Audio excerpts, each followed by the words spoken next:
Hey there. Do you want to know where you can find almost 400 episodes just waiting to tell you the history of World War II? Hi, I'm Ray Harris Jr., inviting you to join me at worldwar2podcast.net, where I provide in-depth examinations of the key people and events that shaped World War II. While there, you'll also find interviews with authors who provide new and interesting reflections that help to further our understanding of the conflict and the people that fought it. And that's just the free stuff. Become a member and you'll get access to monthly bonus episodes that will give you even more history. And more history is always good. That address again is worldwar2podcast.net. See you there.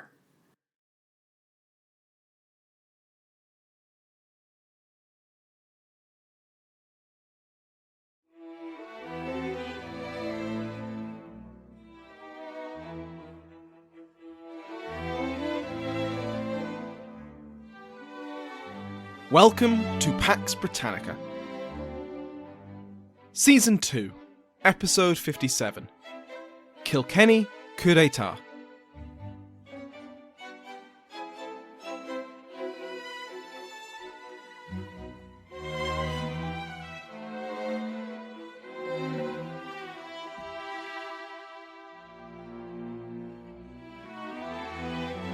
Welcome back to Pax Britannica. I'm your host, Samuel Hume. Before we begin today, I must thank my House of Lords, newly joined by Darrell Parker, the Earl of Evesham, the Earl of Ravensworth, Jordan Alexander Holt, and Stefan, Baron Lackermy. Like all other patrons, they can now listen to this and every other episode ad-free. Go to patreon.com/PaxBritannica to find out more. Last time, we saw how the First English Civil War had politicised wide swathes of the English population. The collapse of censorship controls allowed the publication of a flood of political and religious tracts. Petitioning took on greater importance for the people, capital T, capital P, to make their wishes known, or to contest the wishes of other petitioners. The very fact that half the kingdom was fighting and winning a war against God's appointed regent on earth, King Charles. All these factors and more opened up space in the political society for downright revolutionary ideas. Today, we will see how the military situations in all three Stuart kingdoms were affected by Charles I's surrender, after he eventually saw the reality of his defeat. Travelling incognito to the camp of the Army of the Covenant, the king gave himself up to the Scots. As we'll cover in more detail next week, Charles intended to divide his enemies and manipulate the situation, so that one way or another he would be restored to his rightful and God-mandated place. One of the first things he did, in an effort to win some sympathy with an act of goodwill, was to order his remaining supporters in England, Scotland and Ireland to surrender, disband, or come to terms with their enemies. In a letter to Parliament, the king would announce that he had ordered his remaining garrisons across England, including his wartime capital, the university city of Oxford, to surrender under honourable terms. After plenty of wrangling, these terms were finally agreed between Sir Thomas Fairfax and his new model army and the garrison of Oxford, including the King's Privy Council. Prince Rupert and Prince Maurice of the Rhine were given permission to remain in England for the next 6 months, while they were granted passports to leave the kingdom, provided they stayed away from London. This was very unlike the fate for the 15-year-old Duke of York, the future James VII and II, and the king's second eldest son. He was transported to the capital, where a close eye could be kept on the second in line to the throne. He was kept alongside the rest of his siblings, who had fallen into the hands of Parliament. The Oxford garrison itself was permitted to march out, under arms and with all honours, before disbanding 15 miles from the city and given passes permitting them safe conduct wherever they so chose to go. Finally, the symbols and instruments of royal government, the Great Seal first and foremost, were handed over to Fairfax. The remaining major royalist garrisons, and there weren't many, followed suit. Apart from a few holdouts, the war in England was over. In Scotland, Charles's orders to disband were received with varying reactions. The Marquis of Montrose, still reeling from the disaster of Philippa, followed his sovereign's orders. Once he reached acceptable terms for the safety of his men from Covenanter reprisals, he disbanded his force and sailed from the kingdom into exile. As you might remember when we covered this with its own episode, his supposed ally, but actual rival, the Marquis of Huntly, was far more resistant to disbanding once Montrose followed through, because now he was the foremost Scottish royalist. Hurrah! There might also have been secret orders from Charles to keep the skeleton of an army together, in case it was needed, because this was Charles, and he was a big fan of secret orders. In the southwest and west of Scotland, the two royalist figures of note are the Marquis of Antrim and Alistair MacColla. MacColla had abandoned Montrose in the weeks before Philippa, leading his Irish and his islanders back into Campbell territory to plunder and pillage the hated clan. The Earl of Antrim soon arrived from Ireland, bringing reinforcements, and the two then conquered most of the Kintyre Peninsula. When Charles ordered them to disband, Antrim followed his king's command and returned to Ireland. But MacColla didn't. There were still Campbells to kill, after all. Plus, he didn't have much faith in the word of the Covenanters. In June, his ally, James Lamont, leader of Clan Lamont, surrendered to the resurgent Campbell Covenanter force. Despite the terms of their surrender, the Covenanters took his soldiers and civilians captive, took them to the churchyard of Dunoon, and executed them. The death toll from the Dunoon massacre ranges from 70 men to more than 200 men, women, and children of the Lamont clan. James Lamont was spared from death, but was kept imprisoned and forced to sign over much of his family lands. With examples like that, MacColla decided not to surrender, instead continuing to fight until the summer of 1647, when he led his forces on a fighting retreat back to Ireland. Last time we saw Ireland, we covered the secret signing of the Ormond Peace Treaty. After months of work, Charles I, Lord Deputy of Ireland, the Marquis of Ormond, had come to an agreement with the Supreme Executive Council of the Irish Confederacy in the nick of time. Ormond's commission, his authority to make this peace, was just days away from expiring, and both sides understood that time was of the essence. Ormond wanted peace in order to better aid the king's efforts in England, and a settled peace between the king's forces in Ireland and the Confederacy would allow him to send more men and money to Charles. The peace faction of the Irish Confederacy wanted to send their own resources to aid the king in the Civil War, not just in the hope of further concessions to Irish Catholics, both Gaelic and Old English, but because the alternative was unbearable. A victorious English Parliament, presumably supported by the Scottish Presbyterian Covenanters, would disavow any agreement made by the king, and turn their zealous attention to the Third Stuart Kingdom. Parliament was, after all, deeply hostile to the Irish. They were so hostile, in fact, that they'd made their hostility law. In practical terms, the Adventurers Act, passed before the English Civil War began, had raised funds to suppress the Irish rebellion by promising confiscated Irish land. That debt needed to be paid. But besides that, there were deep suspicions in Parliament of the Irish, Catholic and otherwise. The hideous reports of the rebellion and the atrocities which it unleashed, many true, more embellished, had been met with horror across England, Scotland, and Wales. And when it seemed the king would bring these barbarous monsters to fight in the Civil War on his behalf, Parliament passed the Ordinance of No Quarter to the Irish, which is pretty self-explanatory. It required any captured Irish soldiers to be immediately and summarily executed. Though these atrocities happened rarely, they did happen. When Shrewsbury fell to Parliament in February 1645, a dozen Irish prisoners were hanged, and Prince Rupert retaliated by hanging the same number of parliamentarian prisoners. After Naseby, more than 100 Welsh women among the royalist camp followers were mistaken for Irish speakers and killed without mercy by the victorious New Model Army. Hardliners among the New English, the Protestant English settlers and officials who had been making their careers and fortunes in Ireland since the Reformation, found zealous supporters in the English Parliament, especially once Ormond established his control over Dublin and purged parliamentarian sympathisers from the Irish government. The success of Parliament over the King in England would set the stage for their return to power in Dublin. As the King's position collapsed in 1646, the Confederates' military situation was on the rise.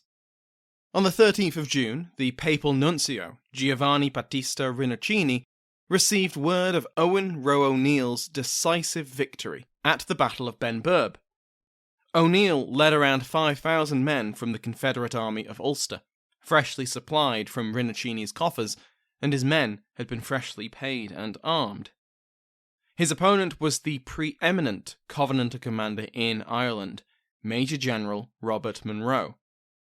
He commanded around 6,000 men, roughly divided between Covenanter Scots and Ulster settlers, with the majority being Covenanters. Monroe marched his army south into Confederate territory, leading them on a forced march to intercept O'Neill's smaller force.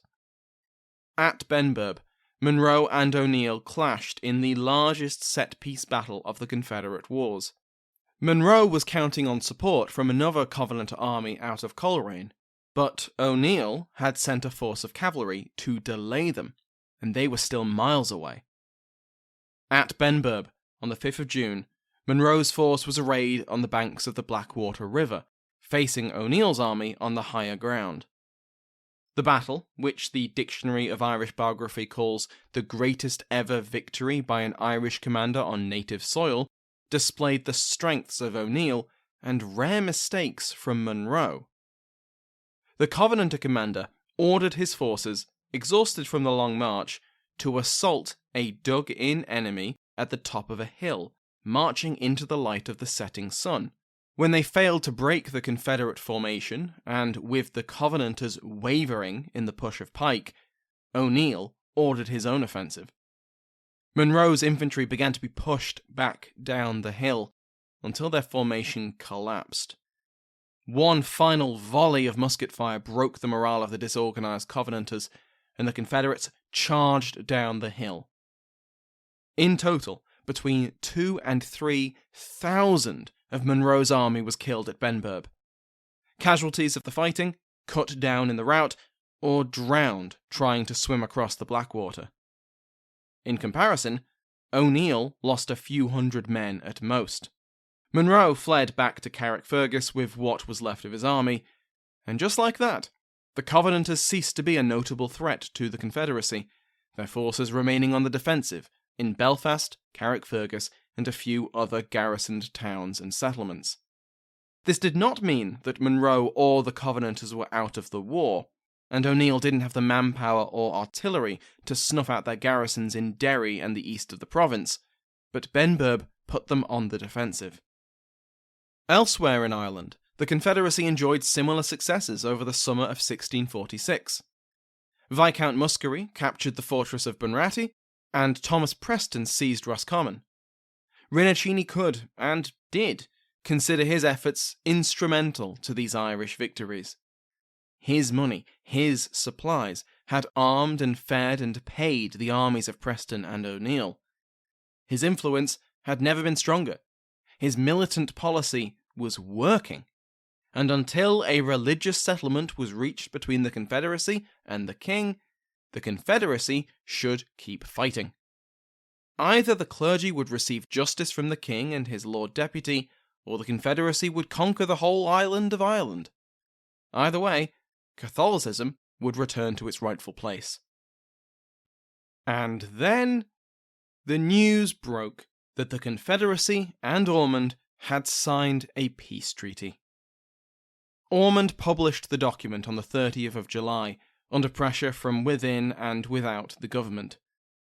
Charles had written to Ormond earlier in the month from his Scottish captivity, urging his Lord Deputy to end the conflict between Irish Royalists and the Confederacy. Well, good news. Ormond and the Confederate peace faction had already done that. So now they made the so-called Ormond Peace public. Rinuccini was livid. The terms of the peace said nothing about a religious settlement. What role would the Catholic Church have in Ireland? What about the restoration of church land? Would the Catholic hierarchy be allowed to operate in the open? Could Catholics serve in the king's government or the army? This Ormond Peace promised, at best, toleration for Catholics, and this simply was not good enough. And that was besides the fact that the peace faction had kept all this secret for months. The timing for Rinuccini's discovery could not have come at a worse time for the peace faction. He had scheduled a synod at Waterford for August, long before the deception over the Ormond Peace was known, and this became Rinuccini's instrument of revenge. He found a willing audience from the Irish clergy, who also found the peace agreement to be insufficient. They wanted to be led in opposition to the peace. Rinuccini was more than happy to lead them. The Papal Nuncio was also helped by the failure of either the peace faction within the Confederacy or Ormond himself to quickly respond to the crisis, or even anticipate that the peace wouldn't be welcomed, and this allowed Rinuccini to seize the initiative. The Synod issued a warning to all good Catholics not to accept the Ormond Peace on pain of excommunication, and this was incredibly effective in denying the treaty's support. To add to their moral authority, the clerics found willing allies in the Confederate army, no lesser figures than Thomas Preston and Owen Roe O'Neill, both of whom had been left out of the treaty and denied positions and authority within the settlement. All of this combined made Rinuccini nothing less than a kingmaker.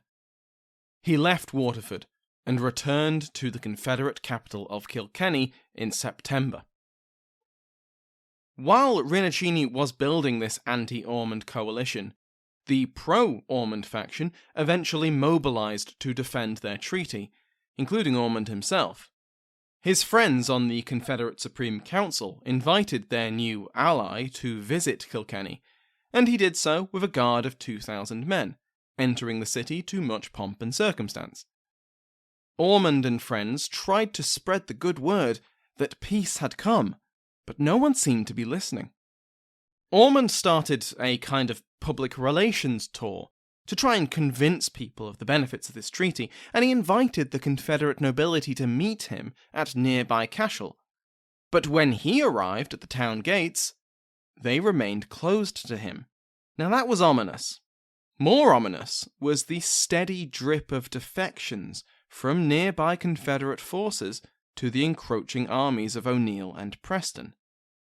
O'Neill was firmly and publicly an ally of the Nuncio, but Ormond wrote to him anyway, pleading with him to give peace a chance, man. But O'Neill was unmoved. Messages to the defectors in Munster, Lords Inchiquin and Broghill, urging them to abandon Parliament and come back to the king, they had experience changing sides, also failed to win any support. Ormond could no longer ignore the fact that, whatever the agreement he had signed with the Confederate Supreme Council said, he was in enemy territory. With Rinuccini returning to Kilkenny, backed by the armies of Preston and O'Neill, Ormond made the sensible decision to run. He left the Confederate capital and was back in Dublin by the 14th of September. The Papal Nuncio arrived in Kilkenny just a few days later. He had the backing of O'Neill and Preston and their armies, and the weight of the Catholic Church behind him.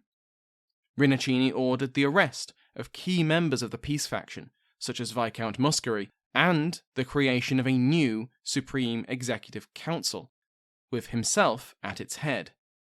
It was, in effect, a military coup. With his opponents within the Confederacy either deposed or imprisoned, Rinuccini's new government targeted his opponents out with the Confederacy. Who was at the centre of this ploy to divide the secular Confederates from their priests? Lord Deputy Ormond, safely ensconced in Dublin Castle.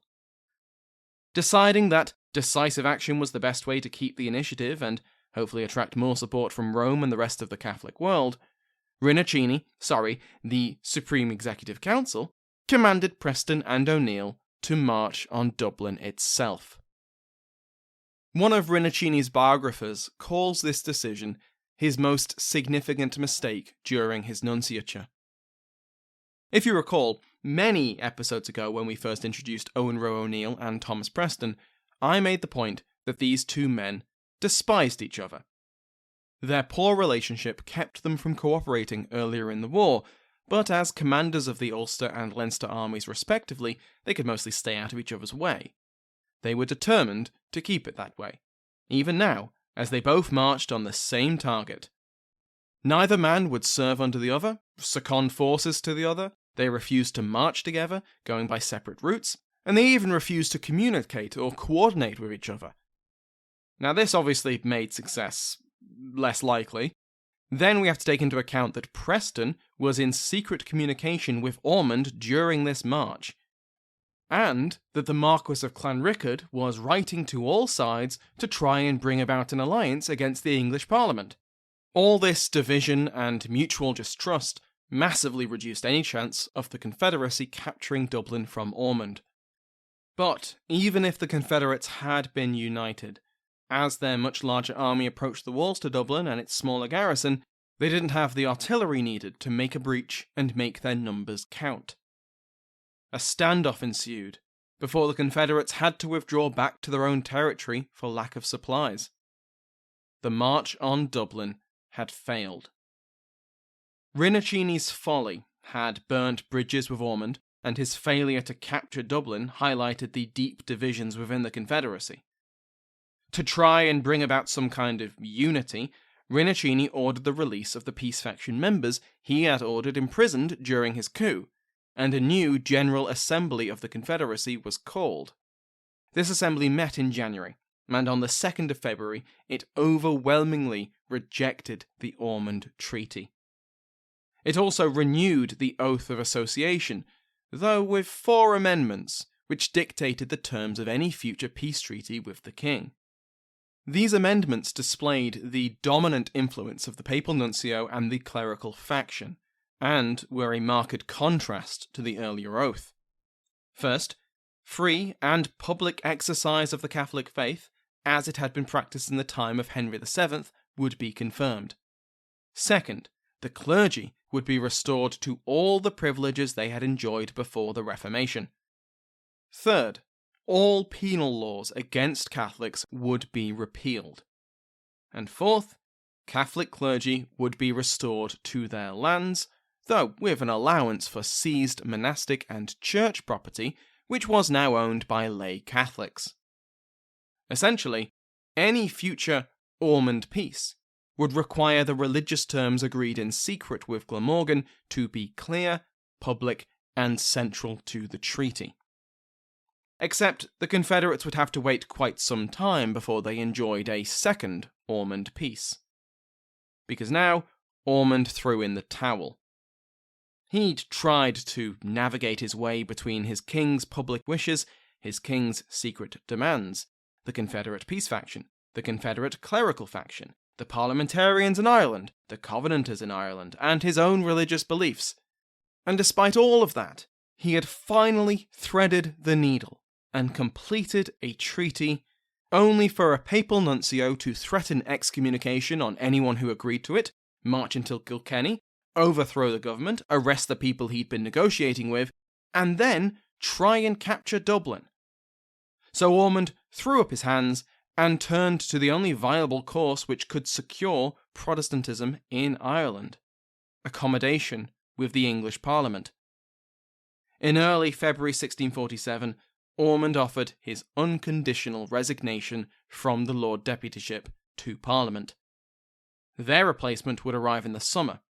Ormond would hand over his symbols of office and depart for England, leaving Ireland and the Catholic Irish to the tender mercies of the English Parliament.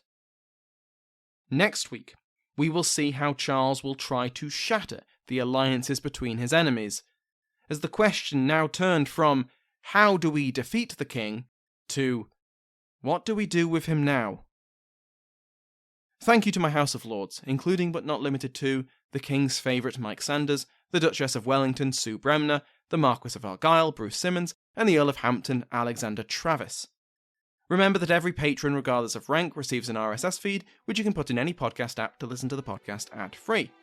If you want to support the podcast in other ways, please recommend it to a friend, or post about the show on social media. Remember to give the History of World War II a listen if you don't already. It's on all good podcast apps, and I've provided a link in the description of today's episode. Thank you to Sounds Like an Earful for the interval music used in today's episode, to my entire House of Lords, and to you for listening.